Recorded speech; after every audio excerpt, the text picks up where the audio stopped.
Good evening, visitors. Welcome to the Australian War Memorial's last post ceremony. My name is Craig Burrell, and joining us today from the Royal Australian Navy is Commander Andy Schroeder. We warmly welcome the family of Sergeant Thomas Belford, whose story will be told shortly. We welcome the veterans who have served, those that are still serving, and the families that support them. We acknowledge the members of RSL and Services Clubs Association, RSL Victoria and RSL Queensland, who are watching the broadcast of this ceremony around Australia. During this evening's ceremony, wreaths will be laid at the base of the Pool of Reflection by family, visitors and students on behalf of the following schools. From Queensland, Jamboree Heights State School, and from Western Australia, Wanneroo Senior High School. Please stand and join in singing the National Anthem.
Children, please sit.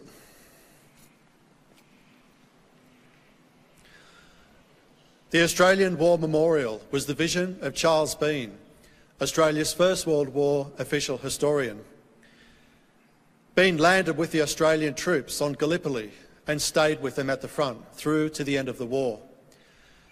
The idea of this national memorial and museum came to him at Pozières, France, in the depths of the bloody fighting of 1916. Bean's idea was that this would be a place where families and friends could mourn their loved ones buried in faraway places. It would also be a place that could help all Australians understand what these men and women had endured and what they had done for us. Bean's vision, to which we remain true, is best expressed as inscribed in the entrance to the memorial's galleries. Here is their spirit in the hearts of the land they loved, and here we guard the record which they themselves made. Tonight, we will read the story behind just one of those on the Roll of Honour, which lists the names of more than 102,000 men and women who have given their lives for us in war and operations for more than a century. But first, we present a lament, Flowers of the Forest. Wreaths or floral tributes will now be laid at the base of the Pool of Reflection.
Today, we pay tribute to Sergeant Thomas David Belford.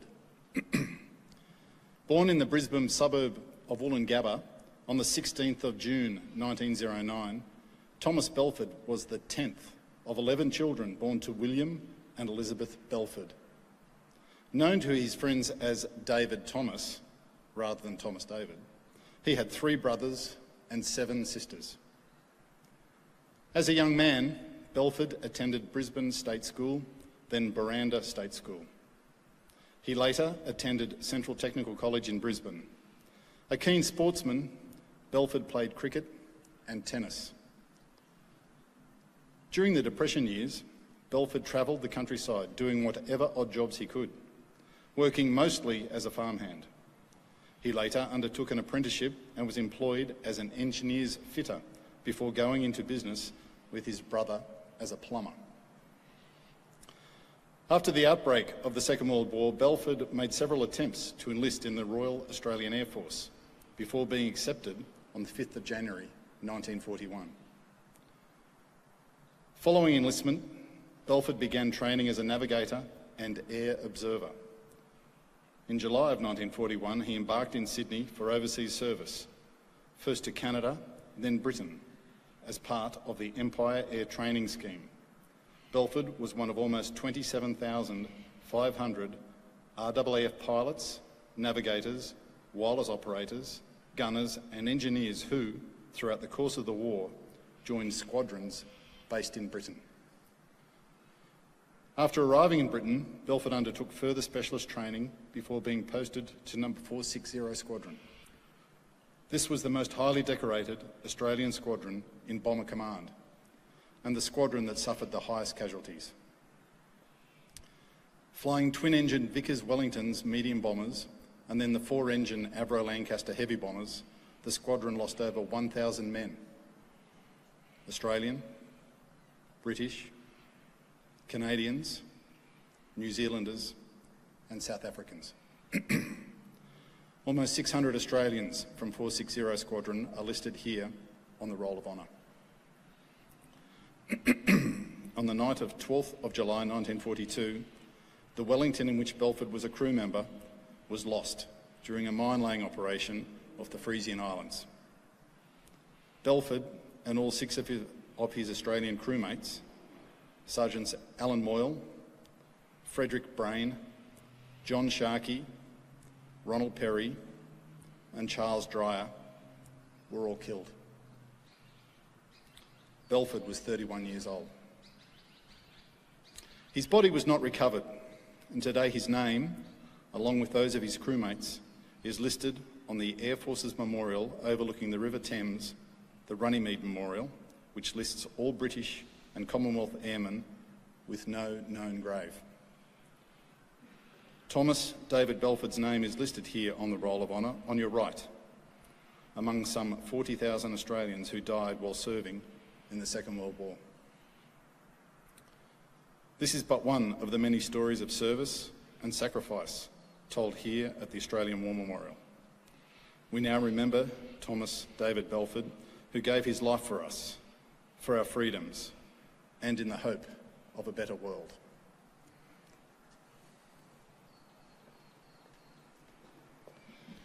Please stand for the ode and the sounding of the last post.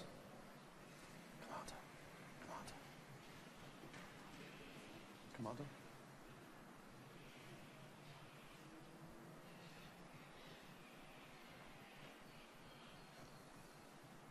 They shall grow not old, as we who are left grow old. Age shall not weary them, nor the years condemn. At the going down of the sun, and in the morning, we will remember them.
lest we forget. Lest we forget.